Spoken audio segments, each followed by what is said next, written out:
महाराष्ट्र के उप मुख्यमंत्री देवेंद्र फडणवीस ने मतदान के पहले विपक्षी गठबंधन और खासतौर पर शरद पवार पर निशाना साधने का काम किया है। फडणवीस ने वोट जिहाद, संविधान बदलने के फेक नैरेटिव पर अल्पसंख्यक समाज को बरगलाने का आरोप लगाया है। साथ ही फडणवीस ने कहा है कि शरद पवार ने कुल 6 पार्टियां अब तक तोड़ी है। अपनी बेटी को सीएम बनाने के लिए उन्होंने अजीत पवार को साइडलाइन कर दिया।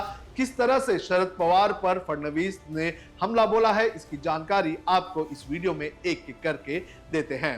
नमस्कार, आप देख रहे हैं लोकमत हिंदी और मेरा नाम है सोनू कनौजिया। सबसे पहले आपको बताते हैं कि वोट जिहाद पर फडणवीस ने क्या कहा है। महाराष्ट्र चुनाव से पहले देवेंद्र फडणवीस ने बड़ा बयान दिया है। उन्होंने कहा है कि मुझे पूरा भरोसा है कि महायुति सरकार सत्ता में वापस आएगी। लोकसभा चुनाव में हमने देखा है कि मतदाताओं को वोट जिहाद के नाम पर गुमराह करने की कोशिश की गई, जिसमें संविधान को खत्म करने के झूठे दावे भी शामिल थे। फतवे जारी किए गए, धार्मिक भावनाओं का हवाला दिया गया, मतदाताओं को प्रभावित करने के लिए अल्लाह के नाम पर शपथ दिलाई गई। उन्होंने धुले का एग्जाम्पल भी दिया है। मराठा आरक्षण पर क्या बोले फडणवीस? विपक्ष के आरोपों पर डिप्टी सीएम देवेंद्र फडणवीस ने कहा कि मुसलमानों को सरकारी योजनाओं का उतना ही लाभ मिला है जितना बाकी धर्म के लोगों को मिला है। इसमें लाडली बहन योजना जैसे कार्यक्रम शामिल हैं। तथाकथित धर्मनिरपेक्ष दलों ने मुस्लिम समुदाय के लिए कुछ नहीं किया है। वो आज भी पंचर लगाने का काम कर रहे हैं। जब मैं मुख्यमंत्री था तो मैंने मराठियों के लिए आरक्षण सुनिश्चित किया। महायुति ने अपने घोषणा पत्र में मराठा शब्द तक का उल्लेख नहीं किया है।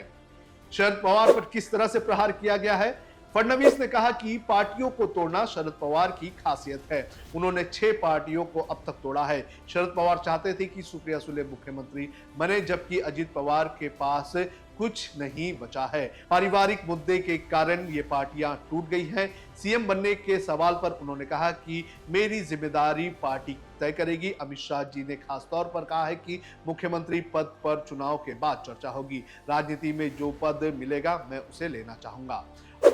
औरंगजेब को लेकर क्या कहा फडणवीस ने? एआईएमआईएम के नेता असदुद्दीन ओवैसी के औरंगजेब और राजकारों के बयान पर फडणवीस ने कहा है कि अगर ओवैसी यहां आकर औरंगजेब या राजकारों के तारीफ करते हैं तो हम उसका मुंह तोड़ जवाब देंगे। औरंगजेब एक आक्रमणकारी था। भारतीय मुसलमान औरंगजेब को आदर्श नहीं मानते हैं। मुस्लिम आरक्षण डॉक्टर बाबा साहेब अंबेडकर के सिद्धांतों के खिलाफ है, जिन्होंने कहा था कि धर्म के आधार पर आरक्षण नहीं होना चाहिए। धार्मिक आधार पर आरक्षण का वादा करने वाला कोई भी व्यक्ति मतदाताओं को गुमराह कर रहा है। बटेंगे तो कटेंगे पर क्या कहा?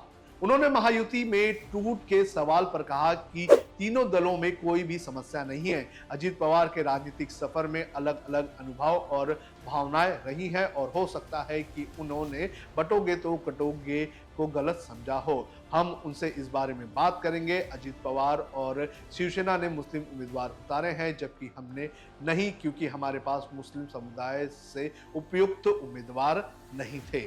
तो इस तरह से देवेंद्र फडणवीस ने शरद पवार और जो विपक्षी अलायंस है उस पर हमला करने का काम किया है और उन्होंने ये उम्मीद जताई है कि ये जो चुनाव के नतीजे आएंगे, इस चुनाव के नतीजे में एक बार फिर से महाराष्ट्र में महायुति की सरकार बनेगी।